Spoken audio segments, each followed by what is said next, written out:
মাহফিলে ঢোকার জন্য মানুষ কিভাবে হয়ে আছে দেখেন, গ্রিল বেয়ে ঢুকতেছে, ঢোকার জন্য কোনো জায়গা পাচ্ছে না, গ্রিল বেয়ে ঢুকতেছে। প্যারেড ময়দানের মাহফিলে দেখেন বাইরে গেট বন্ধ করে দেওয়া হয়েছে, যে দেখেন কিভাবে ঢুকতেছে মানুষ। এখানে নিষেধ করা হয়েছে, আইন শৃঙ্খলা বাহিনী নিষেধ করতেছে তাদেরকে।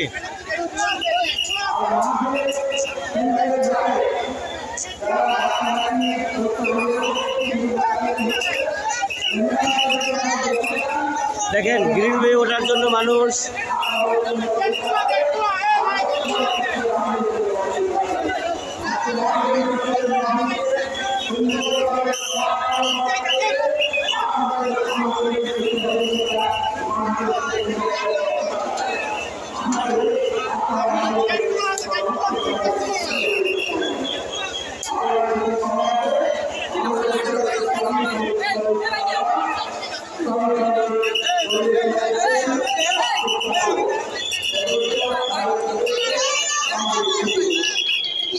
এরকম সিনারি বাংলাদেশের জনগণ কোনোদিন দেখছে কিনা আমাদের জানা নেই।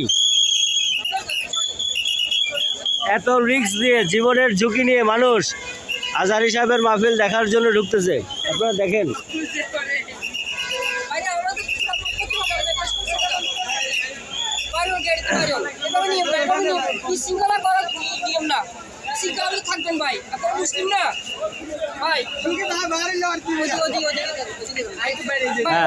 এখানে ভলান্টিয়াররা কাউকে ঢুকতে দিচ্ছে না সাইড থেকে।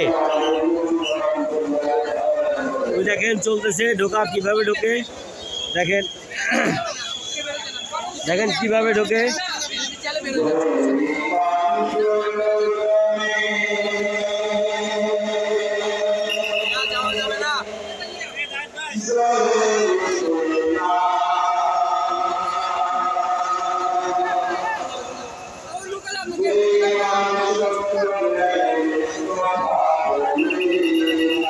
মাঠ কানায় কানায় পরিপূর্ণ, একটা তিল রাখার জায়গা নাই, কেউ ঢুকতে পারবে না।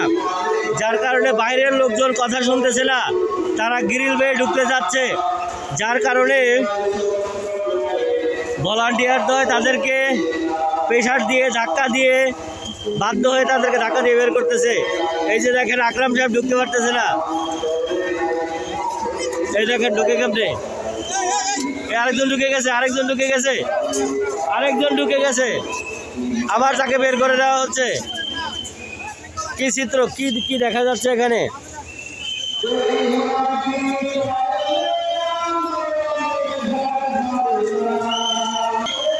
দেখেন টাঙ্কির পাশ দিয়ে মানুষ ঢুকতেছে মাহফিলে।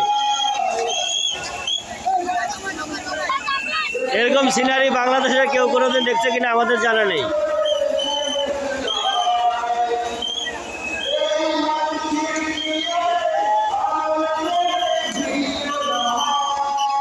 এই দেখেন আরেকজন উঠে গেছে এখান থেকে, এই দেখেন পাঞ্জাবি ছেড়ে যাবে। আল্লাহর কোরআনের টান, কোনো শৃঙ্খলা নেই, কোনো শৃঙ্খলা নেই। মানুষ যেভাবে পারতেছে ঢুকতেছে, মাঠে জায়গা নেই তাও ঢুকে যাচ্ছে। চলছে দেখেন এদিকে কিভাবে ঢুকতেছে, কিভাবে ঢুকতেছে, কিভাবে ঢুকতেছে মাঠে। এ ভাইজান, আপনি এত রিস্ক নিয়ে ঢুকলেন কেন?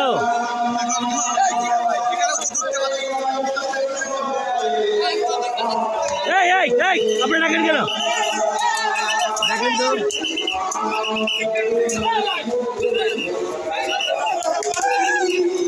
আবার ঢুকতে পেরে কি আনন্দ দেখেন। হ্যাঁ, ঢুকতে পেরে আনন্দও করে।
এটা লাগান কোন এলাকা?